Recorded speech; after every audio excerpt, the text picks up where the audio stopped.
Assalamualaikum warahmatullahi wabarakatuh.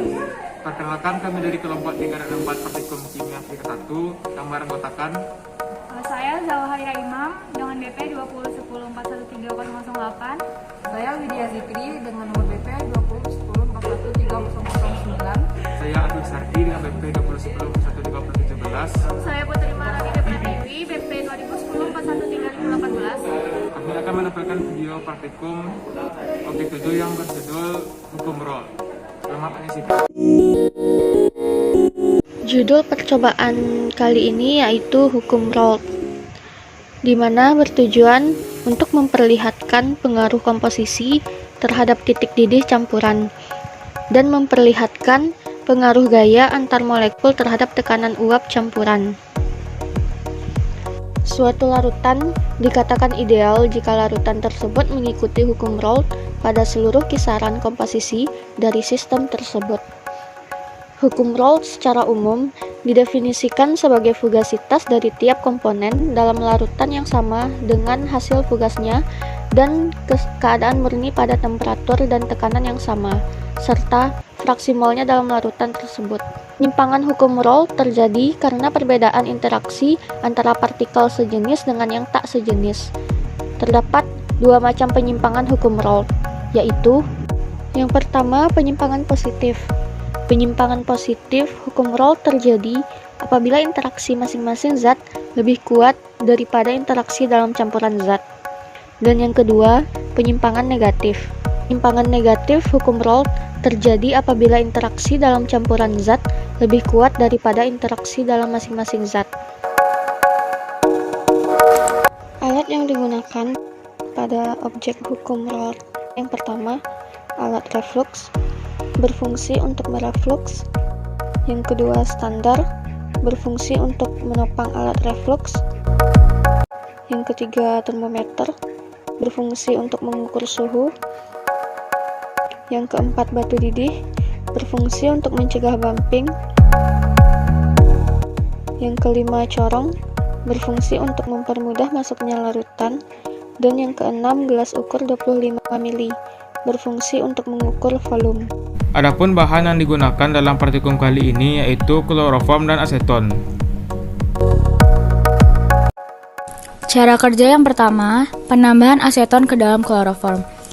Pertama, alat reflux dipasang sebaik-baiknya.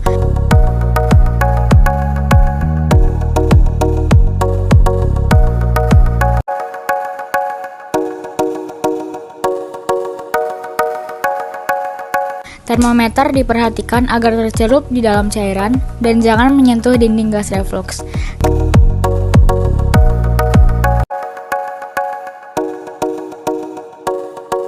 Kedua, sebanyak 10 ml kloroform dimasukkan ke labu reflux.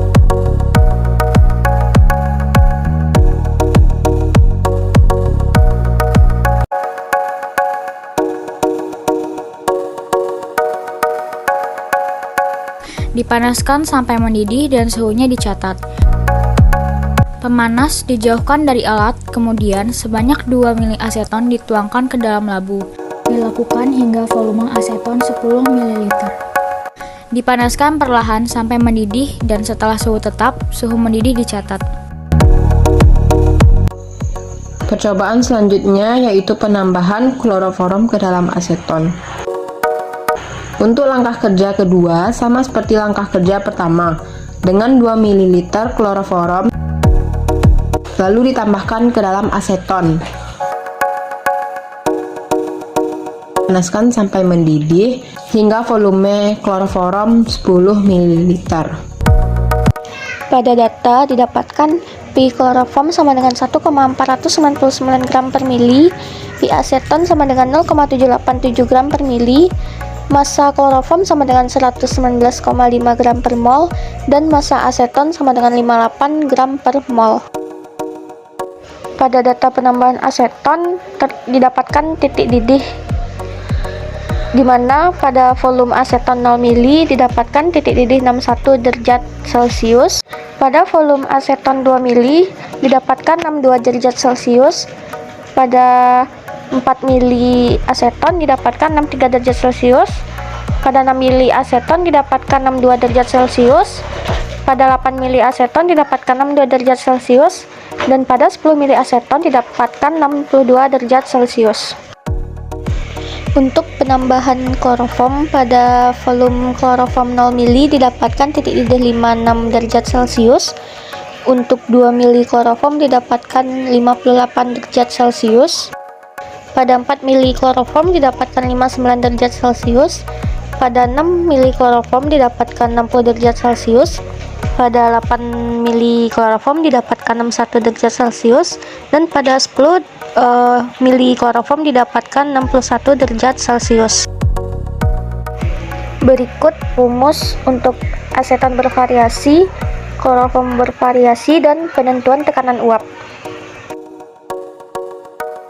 Pada tabel penambahan aseton didapatkan X kloroform, X aseton, P kloroform, P aseton, dan P total. Begitu juga pada penambahan kloroform.